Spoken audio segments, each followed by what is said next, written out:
I'm Dr. Ashley, and this is From Her Point of View.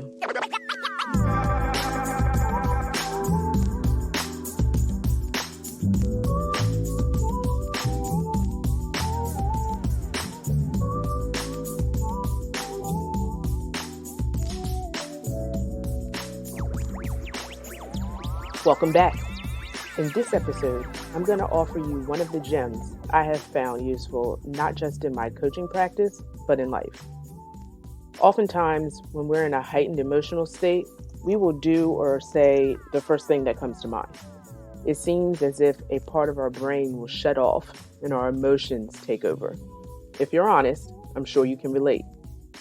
And there's definitely a time and place for spontaneity. There's absolutely something to be said for going with your gut sometimes. I will not dispute that. But here's what I offer you. When you're in a heightened emotional state and you're about to take action, pause.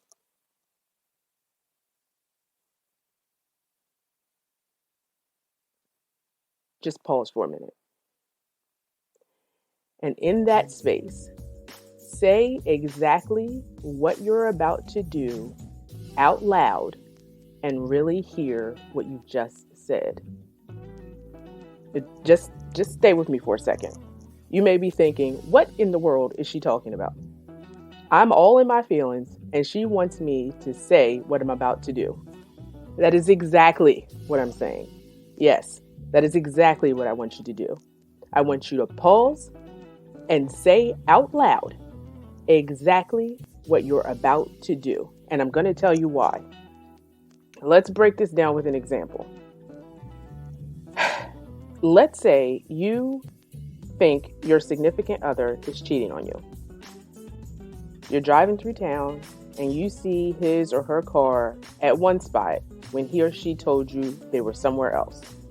You are livid. Now, one may have the reaction to stop the vehicle, bust some windows, slash some tires. Now, I know you may say this example is far-fetched, but stay with me.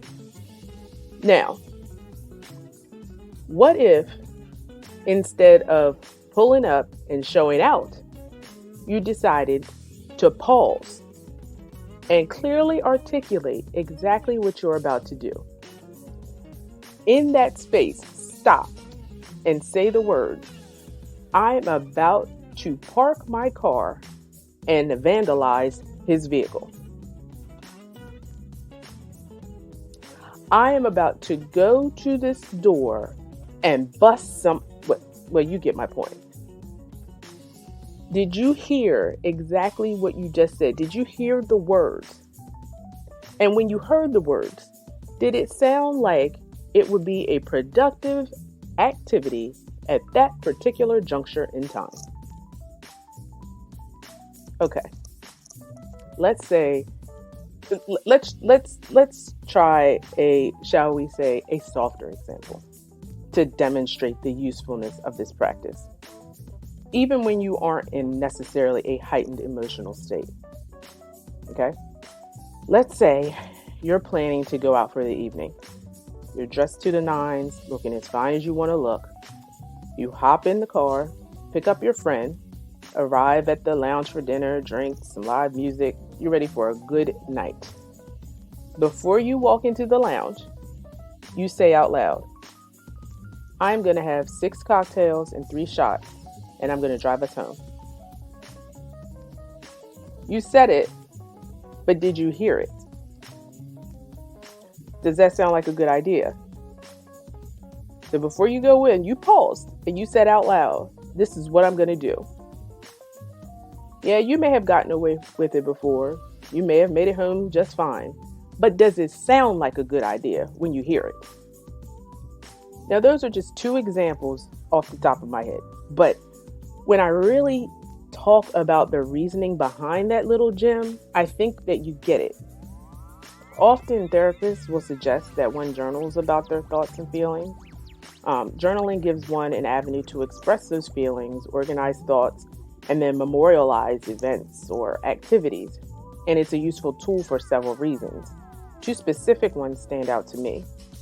First, the release of feelings and emotions. When you write something down, you give yourself permission to release it. So even if it is just for that moment, you have expressed it, you can let it go, or you can come back to it at a later time. But for that moment, it is out of you. The other reason is that when you write something down, you can come back to it and see it again in written form. It's like a snapshot of what you were thinking or feeling in that moment. And once that moment has passed and you have gone through whatever was at hand, you can go back and read where you were and see the growth or the lack thereof. Now, I say all that about journaling to say this about my gem. When you say something out loud and you hear your own voice uttering the words that correspond with the action that is about to take place, it becomes real. A real thing that you have to deal with. A real thing that has real consequences, good or otherwise. If I say, my son rolled his eyes at me when I asked him to unload the dishwasher, so I'm going to punch his lights out. If I hear myself say that, I can hear how unreasonable and illegal that is. I can hear how the punishment does not fit the crime. And I can hear how ridiculous it sounds. And when I hear that, I can reel myself back in. Now, what if I had not taken the time to pause? What if I had simply reacted? Instead, I took the opportunity to essentially journal my thoughts. Not in the written form, of course, but verbally. I was able to express my thought or the action that was about to take place and reroute my response, reroute my action.